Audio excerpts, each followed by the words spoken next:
Bom, hoje vamos a trabalhar o seminário 20, o capítulo 4, Amor e o Significante, que a Alessia Fontanelli vai apresentar.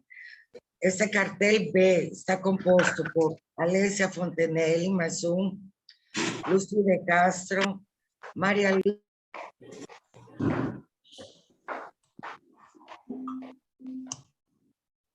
Ficou muda, Marta. Está mudo o seu microfone.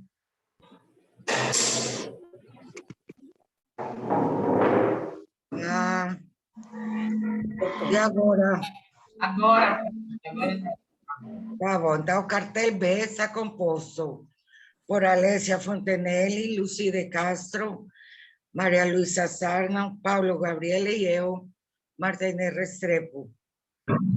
Alessia vai apresentar capítulo 4, Amor e o Significante. Com a palavra, Alessia. Boa noite a todos. Queria agradecer a presença de todos aqui, do cartel, pelas discussões. E hoje eu trouxe para discussão alguns pontos que levantei desse capítulo. Não é um capítulo fácil, como todo seminário, é extremamente rico, com uma diversidade de pontos a serem trabalhados em cada capítulo, que fica inviável aqui a gente poder abranger tudo. O nosso cartel discutiu esse capítulo 3 encontros seguidos, a gente não conseguia sair dele. Então, assim, é lógico que eu trouxe uma pincelada para abrir a discussão hoje. Eu intitulei esse meu levantamento, esses pontos que eu linkei aqui para vocês, de o insucesso do inconsciente das asas ao amor. Então, nessa aula do Seminário 20, o amor e o significante, Lacan toma uma palavra enfatizando de maneira que de maneira alguma pretendia repetir os discursos precedentes, as antigas palavras, mas continuar o mesmo trabalho demarcado pelo título do seminário. Por esse mais ainda, em corpus, Esse mais ainda, homofonia de também em corpo. É importante lembrar que até o seminário 20, significante e gozo permanecem separados, pois a linguagem é pensada como um aparato de antigozo, ou melhor, um aparato de subtração de gozo. Dessa forma, o campo do outro é o lugar do qual o gozo é evacuado, se refugiando em zonas especiais, que são chamadas por Freud de zonas erógenas.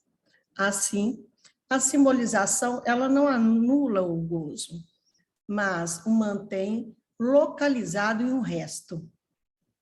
A questão inédita que se apresenta no mais ainda é a noção de um gozo que está em todas as partes, pois, conforme nos dirá Lacan, no início do próximo capítulo, todas as necessidades do ser falante estão contaminadas pelo fato de estarem implicadas com uma outra satisfação.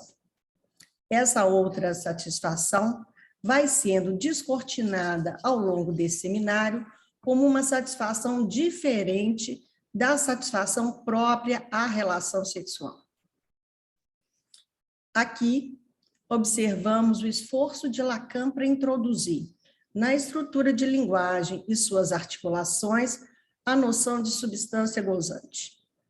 Esta apresenta-se enquanto propriedade de um corpo vivo que só estabelece relação consigo mesmo.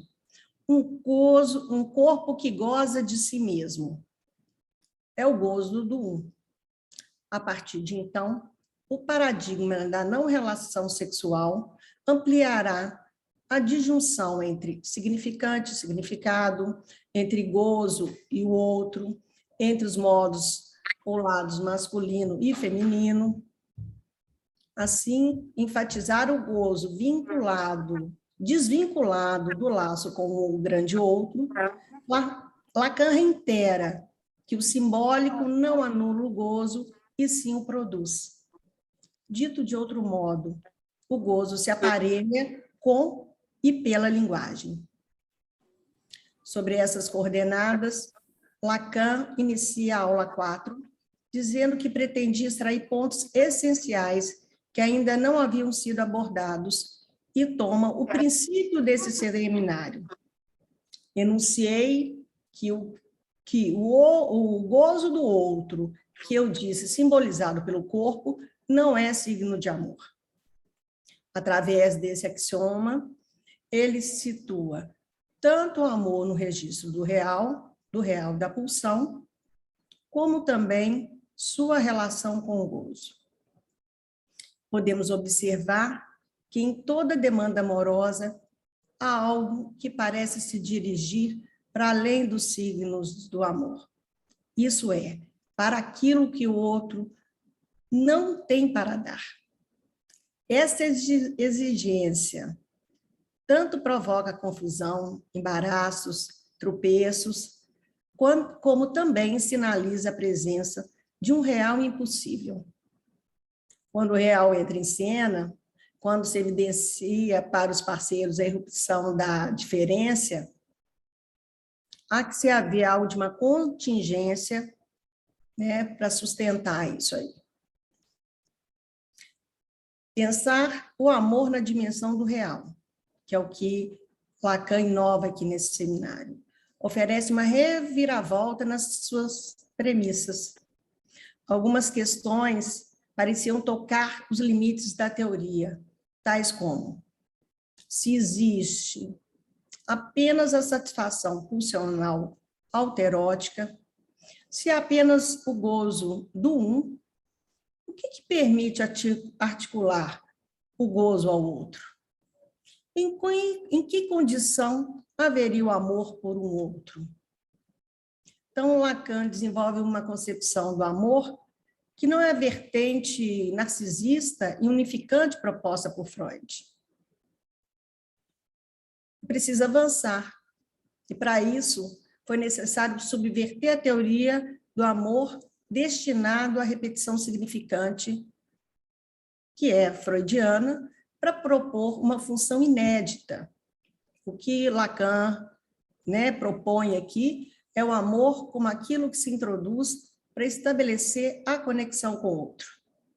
Em outras palavras, não se pode estabelecer o laço, a articulação do corpo vivo com o outro, sem o amor. Aqui o amor ele vem como suplência, ele vem uma suplência que mantém conectados dois corpos que podem ter elementos em comum, eles até podem ter elementos em comum, mas sem que eles se unam, né? Não há uma sobreposição. Com efeito, essa concepção de amor não se fundamenta no narcisismo da imagem, mas na articulação do sujeito ao real.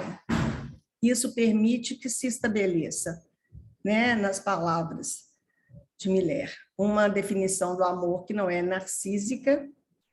O amor narcísico é aquele que visa uma imagem, enquanto o amor lacaniano é aquele que visa o sujeito. O sujeito suposto é amor, na medida em que introduz sentido e saber no real, é a única via pela qual o saber e o sentido se introduzem no real. É sobre essa tela de fundo que Lacan afirma que o homem, uma mulher, não são nada mais que significantes. O grande outro é o lugar ontológico do qual se inscreve o discurso, os ditos, é o que tem a função de atribuir um ser. Começou minha aula. Deita, filho. Por outro lado, esse ser é frágil, já que desliza de um significante ao outro, produzindo significações aleatórias ou mesmo enganosas. Assim, ao se fazer reconhecer, o ser se perde, fracassa, escapa. Muitos sujeitos buscam análise por acreditarem que seu sofrimento decorre desse ser que escapa, desse ser que não é possível fixar ou agarrar. Com a frase, o grande outro em minha linguagem não pode ser senão outro sexo, Lacan põe em relevo não a diferença de gêneros, mas a diferença dos gozos que se articulam com o escrito não para ser lido. Saímos, assim, da lógica do significante e passamos para o gozo como uma alteridade radical para cada sujeito, como alteridade do gozo do corpo. A função do falo não é de um significante, mas antes de um furo que inscreve o simbólico, dando a oportunidade que se produza o escrito. No mais ainda, Lacan recorre a uma nova dimensão do termo ser para assinalar que, por trás do ser, está o gozo. Se no primeiro momento do seu ensino esse termo estava vinculado ao sujeito, à falta ser produzida pela mortificação do significante, a partir de então, o termo ser se articula à noção de parletre, porque inclui o gozo do corpo. Sabemos, com Lacan, que antes do ser há a linguagem. Com efeito, o ser humano deve o seu ser unicamente à fala, ou melhor, o ser é uma criação de linguagem. É nessa articulação, né, no discurso. Uma análise coloca à prova esse sujeito que deve ser seu ser ao sentido. Uma análise descompleta o sentido, né, a significação. Isso é, ao sentido que advém da cadeia significante. Assim, deitamos no divã para tentar decifrar o que não faz sentido, e nessa experiência, o que se desvela é uma falta a ser, um querer ser.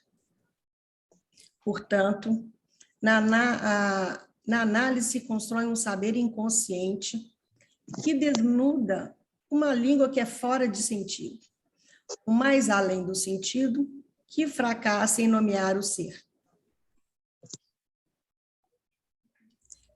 Conforme esclarece Miller, Lacan substitui o termo significante por signo, quando ele associa, né, o gozo do corpo ao significante. Ele passa a se referir a signo. Desde essa formulação, é o signo que fala da estrutura do sintoma e se vincula com a escritura e não com a palavra. É o signo que fala da estrutura do sintoma e se vincula com a escritura e não com a palavra. E, por se diferenciar do elemento em jogo, em la língua, o signo pode, por exemplo, ser tomado desse corpo. Encarna, portanto, o signo encarna a dimensão do amor em articulação com o gozo, no qual o parceiro sintoma condensa um gozo fora do corpo para um outro corpo diferente do seu. Tal como nos lembra Nieves, a função da escritura, da letra, da carta de amor, permite a produção de um saber singular, não fantasmático, né, como até então, né, Freud falava. Se refere aqui a produção de algo que se dirige ao objeto a partir do grande outro do significante.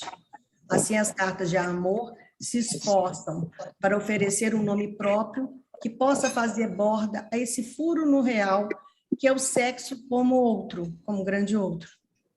Assim, né, Miller vai nos dizer que é um encontro no parceiro dos sintomas e dos afetos, de tudo que marca em cada um rastro de um exílio da relação sexual, o que provoca o amor, o que permite vestir o mais de gozar com uma pessoa.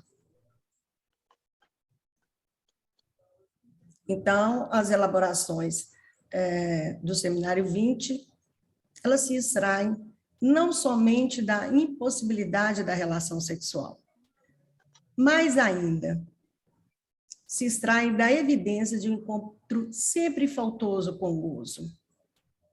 Acaso fosse possível alcançar o gozo esperado, o autoerotismo seria absoluto e não haveria abertura para o amor. Sobre esse ponto, Lohan, né, nos esclarece que o insucesso do inconsciente em escrever a relação sexual dá asas ao amor. Então, de lá da biopolítica, né? Uma vez da biopolítica do Lohan. Com efeito, o amor é um fenômeno que testemunhamos em todas as culturas e nas mais variadas formas e roupagens. Podemos dizer que a experiência da psicanálise não é sem amor. E na conexão que a transferência estabelece com o analista, né, opera aí o sujeito supor saber. E é nessa operação que essa operação traz uma nova dimensão para o termo saber. Aquele a quem eu suponho saber, eu amo. Lacan. Mas, de que saber nos referimos? De que amor se trata? Podemos dizer que o amor é uma experiência ligada ao saber. Saber que tanto pode ser dos efeitos de verdade, quanto o saber sobre o gozo. Nela, o amor e o saber se conjugam de um novo modo, como um saber fazer com gozo e com a inexistência da relação sexual. Com efeito, a psicanálise permite falar do amor, mais ainda. Bem, é isso, gente. Muito bem, Alessia. Linda apresentação. Eu vou fazer só um pequeno comentário para passar depois a palavra para Luiz Souza. Bom, no final de aula 4, o amor e o significante, Lacan termina mostrando no que o signo se diferencia do significante. Para concluir, onde está a mola do amor? Vai simplificar com a fumaça, signo que é um fumante. Aí Lacan diz, abre aspas, o signo não é, portanto, signo de alguma coisa, mas de um efeito que é aquilo que se supõe, enquanto tal, de um funcionamento ou significante. Este efeito significante é o sujeito. Citando de novo Lacan, abre aspas, não conhecemos outro suporte pelo qual se introduza no mundo o se não for o significante enquanto tal. Lacan vai dizer que no amor o que se visa é o sujeito. Cito de novo Lacan. Um sujeito como tal não tem grande coisa a fazer com o gozo. Mas, por outro lado, seu signo é suscetível de provocar o desejo.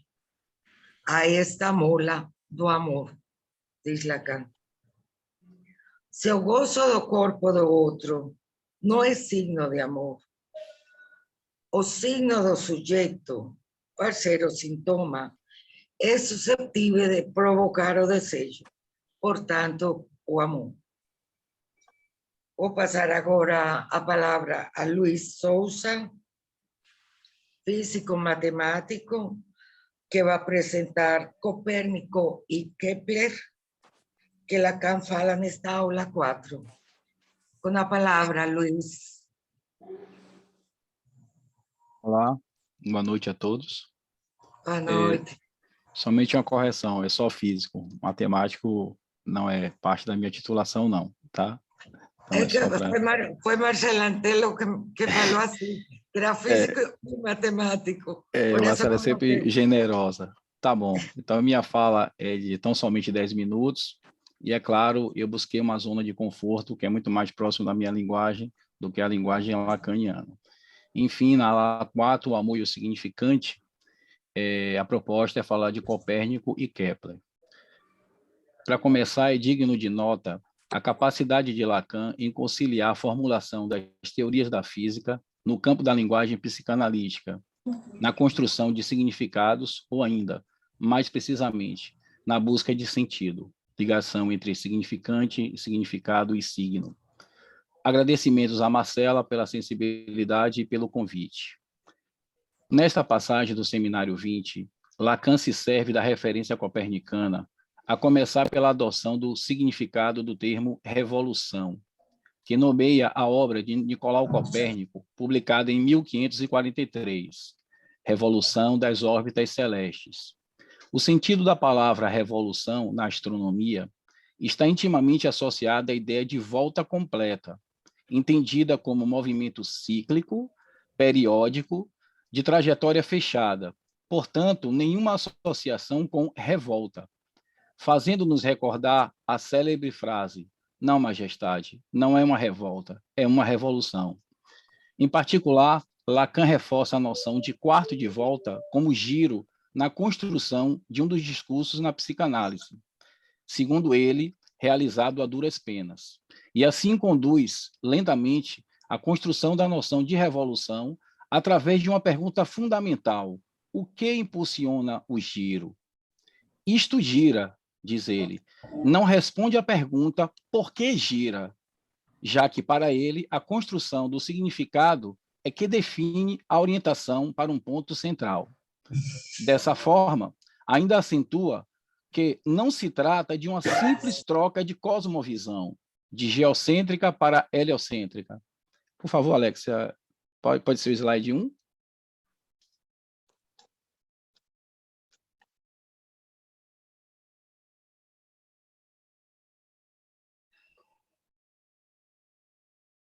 Eu passei alguns slides para a Alexia, é possível? Senão eu continuo a leitura.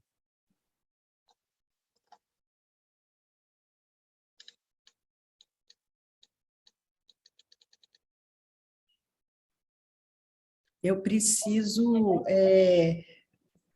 eu posso colocar aqui os slides? É isso. Agora seria o momento do slide 1, para falar sobre os dois modelos, só e simplificar. Peraí. Se precisar, Alessia, peça ajuda a Klaus, que ele pode ajudar nisso aí. Tá. Deixa eu ver aqui.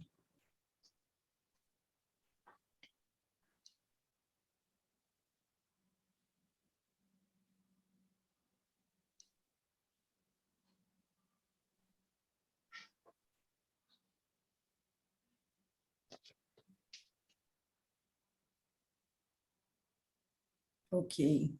Espera aí. Tranquilo.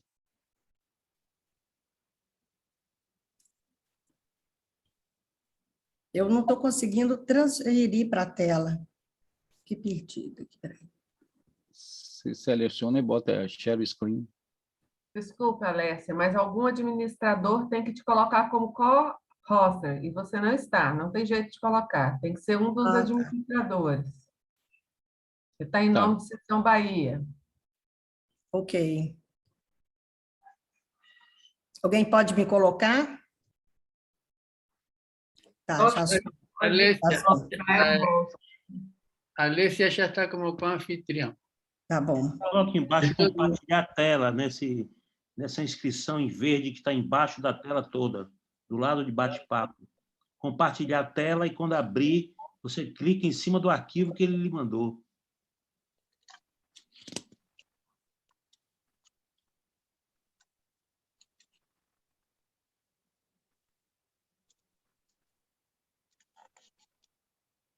Ah, pronto. Enfim. Aí. Ok. Então, somente repetindo a fala, para sincronizar com o texto, né?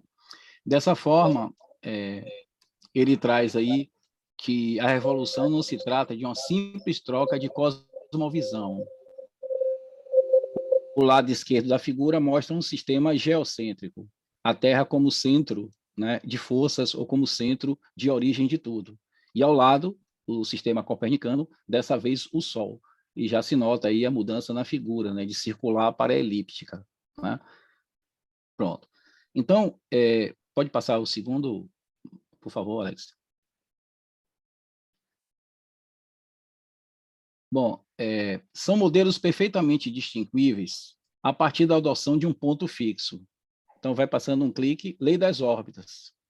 A lei das órbitas, que é a primeira lei de Kepler, pode passar, por favor, traz a ideia de que a trajetória é uma elipse. Para um pouquinho, e aí tem uma sutileza onde o foco não é um ponto fixo.